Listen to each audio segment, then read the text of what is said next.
Hello everyone, welcome back to my channel the knowledge club. आज मैं आपके सामने एक और वीडियो लेके आ गया हूँ। आज मैंने आपसे बोला था कि मैं यूनिट 2 लेके आऊँगा कंज्यूमर बिहेवियर का, बट यूनिट 2 से पहले मैं इम्पोर्टेंट क्वेश्चन का जो वीडियो लेके आपके सामने आ गया हूँ। काफ़ी ज़्यादा इम्पोर्टेंट क्वेश्चंस हैं इसमें, 20 से 25 ऐसे इम्पोर्टेंट क्वेश्चन हैं जो कि मतलब आपके पेपर में आएंगे ही आएंगे। इन्हीं के बीच से आपके सारे क्वेश्चंस आएंगे। बाकी अलग से आपके एग्जाम में और कुछ नहीं आने वाला है, एक्स्ट्रा और कुछ पढ़ने की नीड नहीं है। अगर आप चाहते हैं तो इनको अच्छे से पढ़ के, इन्हीं सारे क्वेश्चंस को अच्छे से पढ़ के आप एग्जाम में 75 में से 60 प्लस मार्क्स ले आ सकते हैं। तो ध्यान से इन क्वेश्चंस को देखिएगा, एक बार इसको एक्सप्लेन भी करूंगा थोड़ा थोड़ा। बाकी इसका आंसर का भी वीडियो लेके आऊंगा मैं आपके इसी चैनल पे। आप बस चैनल के साथ जुड़े रहिएगा, चैनल को सब्सक्राइब करिएगा। अगर वीडियो पसंद आएगी तो लाइक करिएगा और इसको शेयर करिएगा। तो चलिए शुरू करते हैं। यहाँ पे देखिए, मैंने पहले ही लिख दिया है consumer behaviour most important question. यहाँ पे मोस्ट इंपॉर्टेंट क्वेश्चन मैंने लिख दिया है यहाँ पे पहले ही। आपका ये बहुत ही ज्यादा इंपॉर्टेंट क्वेश्चन हो जाता है। इसमें से कुछ क्वेश्चन तो ऐसे होते हैं जो कई बार सारे ईयर्स में जो है रिपीट होते रहते हैं। 2019 में भी, 2020 में, तो ऐसे रिपीट होते रहते हैं। इसमें से कई सारे ऐसे क्वेश्चन हैं। बाकी कुछ आपके शॉर्ट हैं, कुछ वेरी शॉर्ट हैं और कुछ लॉन्ग क्वेश्चन है। तो पहले हम अगर स्टार्ट करेंगे तो शॉर्ट क्वेश्चन से स्टार्ट करेंगे। शॉर्ट क्वेश्चंस में देखेंगे वो कौन से ऐसे क्वेश्चन हो सकते हैं जो 3 नंबर में और 7.5 नंबर में पूछ सकते हैं। ज्यादातर शॉर्ट में 3 नंबर में ही पूछेंगे, तो चलिए देख लेते हैं।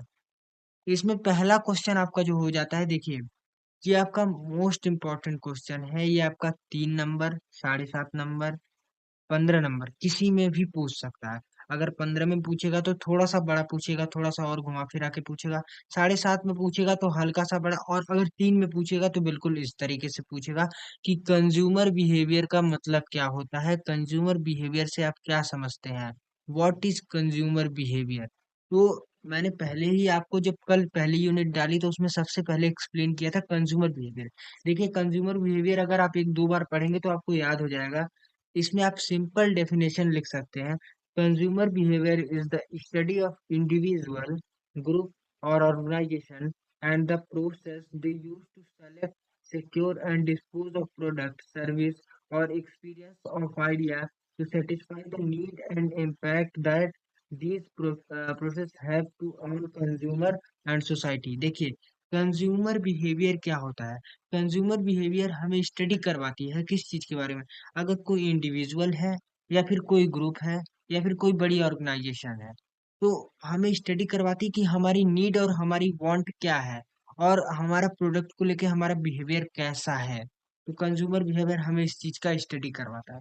उसके बाद अगर हमारा सेकंड क्वेश्चन हो जाता है, देखिए, अगर आपको कंज्यूमर बिहेवियर के बारे में ब्रीफली पढ़ना है, इसके कैरेक्टरिस्टिक्स, इसके स्कोप्स, इसके नेचर, तो आप जाके यूनिट 1 में पढ़ सकते हैं। उसमें इंडस्ट्रियल बाइंग बिहेवियर और कंज्यूमर बाइंग बिहेवियर को भी जो है कवर किया गया है।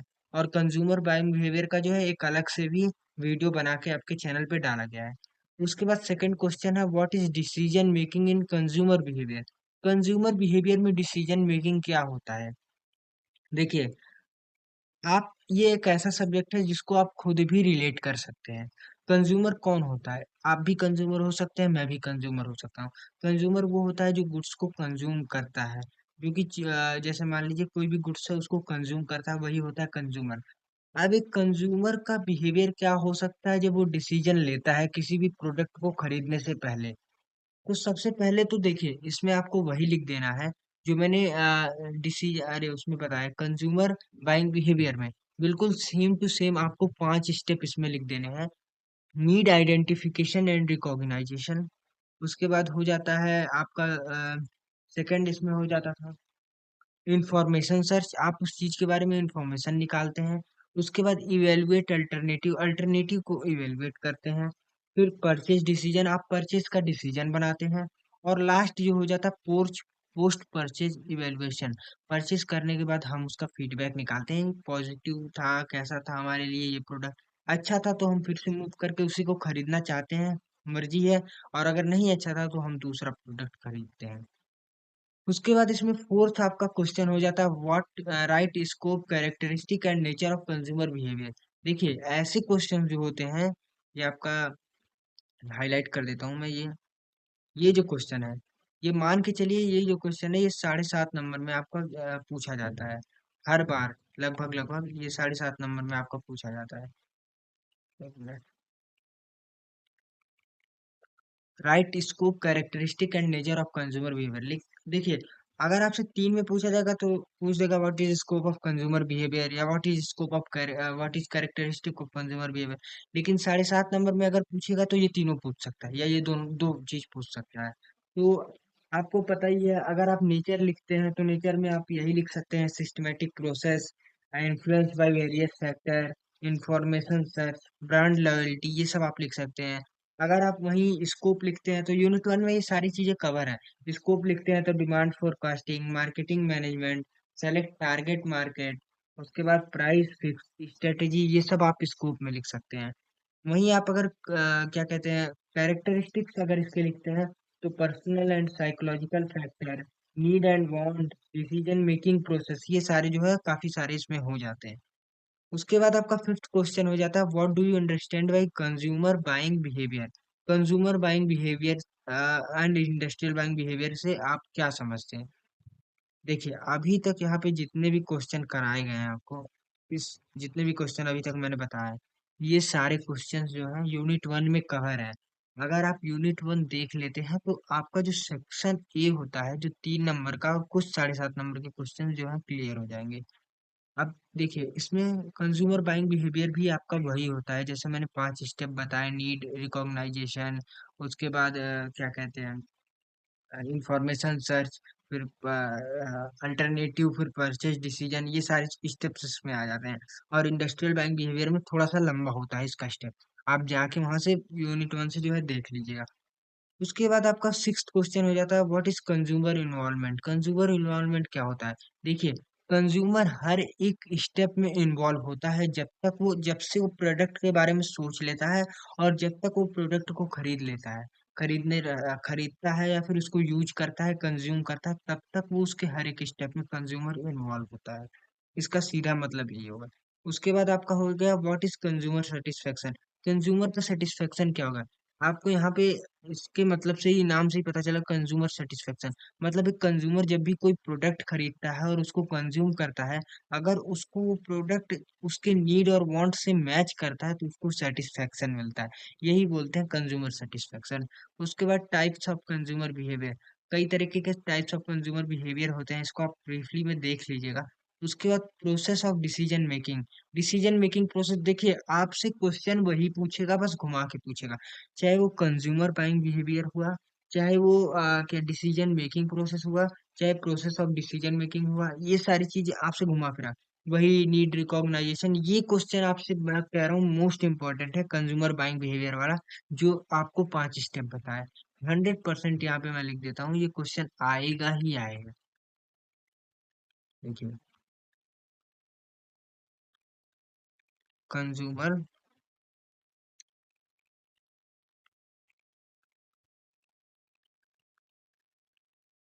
100% आपका ये क्वेश्चन आएगा ही आएगा। आप इसको एकदम ध्यान से और इसको अच्छे से पढ़ के जाइएगा। उसके बाद आपका हो जाता है, उसके बाद आपका हो जाता है यहाँ पे, what is consumer behaviour in marketing management. Marketing management में आपका कंज्यूमर बिहेवियर क्या हो सकता है, ये भी आपका पहले यूनिट में कवर है, कि कोई भी बिजनेस ऑर्गेनाइजेशन ये चाहती है कि हम उसके कंज्यूमर के बिहेवियर को अच्छी तरीके से जाने, ताकि आगे चल के हम अपनी मार्केटिंग अच्छे से कर सके। तो कंज्यूमर बिहेवियर का मार्केटिंग मैनेजमेंट में बहुत ही बड़ा रोल होता है। उसके बाद हम आगे देखेंगे लॉन्ग टाइप क्वेश्चन हो गए। ये तो आपके थे शॉर्ट टाइप क्वेश्चन कुछ। अब हम देखेंगे long type question. Long type question क्या होते हैं, जो कि आपके 15 या 7.5 नंबर में भी आ सकते हैं। पहला क्वेश्चन इसमें हो जाता है, defined briefly behaviour of consumer and also explain its role, nature and characteristic. ये आपका वही क्वेश्चन हो गया। दोबारा मैं इसको डिफाइन नहीं करूंगा, दोबारा जो है समझाऊंगा नहीं, क्योंकि अब एक बार पहले समझा चुका हूँ। ये आपका 15 नंबर में भी आ सकता है। सेकंड क्वेश्चन आपका हो जाता है, what is motivation and also explain it's theory of motivation. Motivation क्या होता है, एक्सप्लेन इसकी थियरी क्या हो सकती है। मोटिवेशन की थियरी क्या क्या होती है, देखिए ये आपके यूनिट 2 में है। ये यूनिट 2 में जब लेके आऊंगा तो वहां पे एक्सप्लेन करूंगा। उससे पहले मैं आपको ये बता देना चाहता हूँ कि आप अगर आपको यूनिट वाइज नहीं पढ़ना है, 4 या 5 यूनिट नहीं पढ़ना है, तो आप बस एग्जाम के टाइम तक का इंतजार करिए। 2 से 3 दिन पहले इसकी पूरी वीडियो आएगी, जो कि क्विक रिवीजन होगा, और मैं गारंटी देता हूँ अगर आप वो पूरा पढ़ के जाते हैं, तो आपको 100% उसमें से 60 प्लस मार्क्स आपके आ ही जाएंगे, क्योंकि इससे बाहर नहीं पूछता है। ये जो पूछता है क्वेश्चंस यही होते हैं, थोड़ा सा घुमा फिरा के पूछता है। उसके बाद आपका थर्ड क्वेश्चन हो जाता है, define briefly industrial buying behaviour and consumer buying behaviour. Briefly देखिए, वहां पे भी पूछा था, लेकिन यहाँ पे ब्रीफली बोला है। आप इस वर्ड को देखिए, ब्रीफली मतलब एकदम अच्छे से 5 से 6 पेज में एक्सप्लेन करना है। तो पहले तो आप इसके डिफरेंस लिख दीजिएगा, उसके बाद कुछ जो है फिगर टाइप का बना दीजिएगा, कुछ पॉइंट्स में करके इंडस्ट्रियल बाइंग बिहेवियर के लिख दीजिएगा, कुछ उसको करके लिख दो, पेज आपको भरना ही करना है। फोर्थ क्वेश्चन हो जाता है, defined consumer involvement and also explain its role. Consumer involvement क्या होता है और उसके रोल क्या होते हैं। आपको एक चीज और बताऊं, जो भी 3 और 7 नंबर में क्वेश्चन आएंगे ना, उसी से रिलेटेड 15 में भी आएंगे। बस उसमें एक चेंजेस क्या होते हैं, 2-3 क्वेश्चन आपको जरूर मिल सकते हैं एक्स्ट्रा। उसमें चेंजेस क्या होते हैं, also explain its role, characteristics, nature, ये सारी चीजें जो है एक्स्ट्रा उसमें बढ़ जाती हैं। बस यही डिफरेंस है, बाकी और कोई डिफरेंस नहीं है। उसके बाद हम आगे चलेंगे तो फिफ्थ क्वेश्चन हो जाता है, describe the role of family in decision making and also explain what are the role play by family in decision making. देखिए, फैमिली का क्या रोल होता है डिसीजन मेकिंग में। अगर एक चाइल्ड है, एक बच्चा है, तो उसको अगर कोई भी खिलौना अगर खरीदना है, तो वो डिसीजन खुद से नहीं लेता है। वो तो कहता है कि मुझे ये चाहिए, ये चाहिए, चाहिए, लेकिन वो डिसीजन उसकी फैमिली ये लेती है कि तुम्हें अभी इसकी जरूरत है या नहीं है, तो अभी से। अब वो, अगर वो बच्चा अगर बैट मांग रहा है उसे, तो क्या उसको वो डिसीजन, अगर मान लीजिए वो बड़ा बैट मांग रहा है, बड़ा बैट देख के जो बड़े लोग खेलते हैं वो मांग रहा है, तो एमआरएफ का बैट मान लीजिए है, वो उसे पसंद आ गया, वो मांग रहा है, तो क्या वो जो फैमिली होती है वो तुरंत उसे दिला देगी? नहीं, क्योंकि वो उसके साइज का नहीं है, वो उसके लायक नहीं है। वो उसे ऐसा बैट दिलाएगी जिससे वो खेल सके। तो फैमिली का भी डिसीजन मेकिंग काफी ज्यादा इंपॉर्टेंट होता है, क्या रोल प्ले करता है ये आपको बताना होगा इसमें। उसके बाद सिक्स्थ क्वेश्चन हो जाता है, difference between economic and socialism model. देखिए, ये आपका इसका भी वीडियो आएगा एकदम, मतलब 4th या 5th यूनिट में ये टॉपिक है, इसका भी वीडियो आएगा, आप वेट करिएगा। सेवेंथ क्वेश्चन हो जाता है, what are the important components of human communication process. Human communication process का क्या इंपॉर्टेंट कंपोनेंट्स हो सकता है। देखिए, ये सारे क्वेश्चंस मोस्ट इंपॉर्टेंट है, मैं आपको बार बार रिपीट कर रहा हूँ, इसको आप अच्छे से जरूर देख लीजिएगा। उसके बाद इसमें एर्थ क्वेश्चन हो जाता है, how can marketers take advantage formulating marketing strategy and personality and self confidence. Marketers कैसे अपने एडवांटेज लेते हैं, मार्केटिंग स्ट्रेटेजी कैसे बनाते हैं, ये सारी चीजें भी आपको एक बार जरूर पढ़ के जानी है। ये सारे क्वेश्चंस 15 नंबर में जरूर आते हैं। उसके बाद आपका, और ये सारे क्वेश्चंस आपको ऊपर ऊपर पढ़ के नहीं जाने, ये अच्छे से पढ़ के जाना है। इसमें एडवांटेज डिसएडवांटेज ये सारी चीजें भी अच्छे से पढ़ के जानी है। उसके बाद आपका कुछ वेरी शॉर्ट टाइप क्वेश्चन है, जो कि कई बार 3 नंबर में पूछ देता है, या फिर नहीं भी पूछता है, मर्जी है, लेकिन है इम्पोर्टेंट। तो इसमें what is reference group, reference group क्या होता है ये पूछ देता है कई बार। What is short note of service, service का मतलब क्या होता है, इस पे शॉर्ट नोट लिखिए 4 से 5 line. Discuss the concept of culture, culture आपका क्या हो सकता है, वही ट्रेडिशनल और बाकी सारी चीजें जो होती हैं। उसके बाद why consumer behaviour is called behavioural science, consumer behaviour को हम बिहेवियरल साइंस क्यों बोलते हैं, ये भी आपसे कई बार पूछ देता है। What are traditional model of consumer behaviour, consumer behaviour का ट्रेडिशनल मॉडल क्या हो सकता है। तो देखिए, ये सारी चीजें तो यहाँ खत्म हो गई, ये सारे क्वेश्चंस खत्म हो गए। 10 क्वेश्चन इसमें, 8 क्वेश्चन इसमें और 5 क्वेश्चन इसमें, यानी कि आपके टोटल हो गए 23 क्वेश्चन। 23 क्वेश्चन आपको 8 दिन, 7 से 8 दिन है, कोई बहुत बड़ी चीज नहीं है। अगर आप 2 क्वेश्चन एक दिन में भी पढ़ते हो, 3 क्वेश्चन एक दिन में भी पढ़ते हो, तो आपका आराम से हो जाएगा। लेकिन आप कोशिश करिएगा एक ही दिन में सब सारे नोट्स बना के उसको डेली एक बार रिवाइज जरूर करिएगा।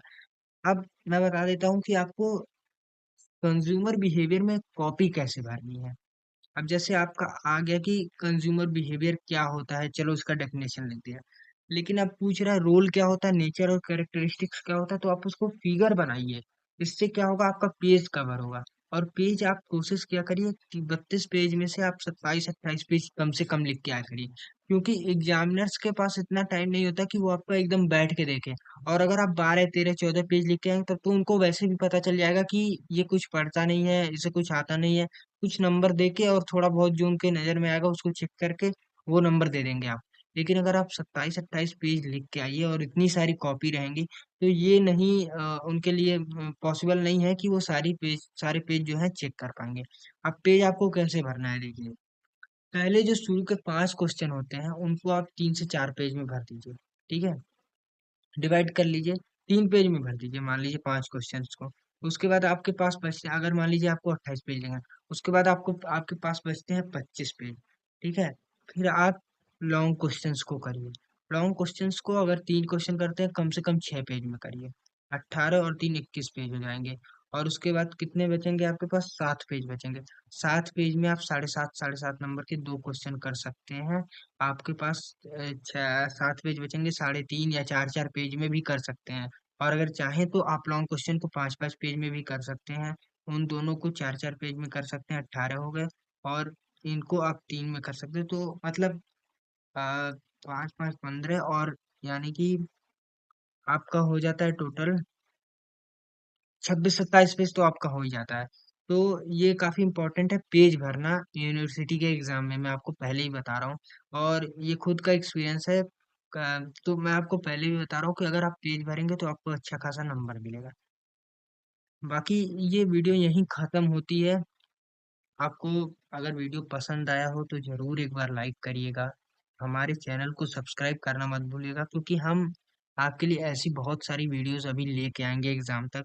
और चैनल को सब्सक्राइब करिएगा और शेयर भी करिएगा इस वीडियो को, ताकि काफी लोगों का हेल्प हो सके, काफी लोग इस वीडियो को देख सके। और बाकी आपकी यूनिट 2 की वीडियो जल्दी ही आएगी। Thank you.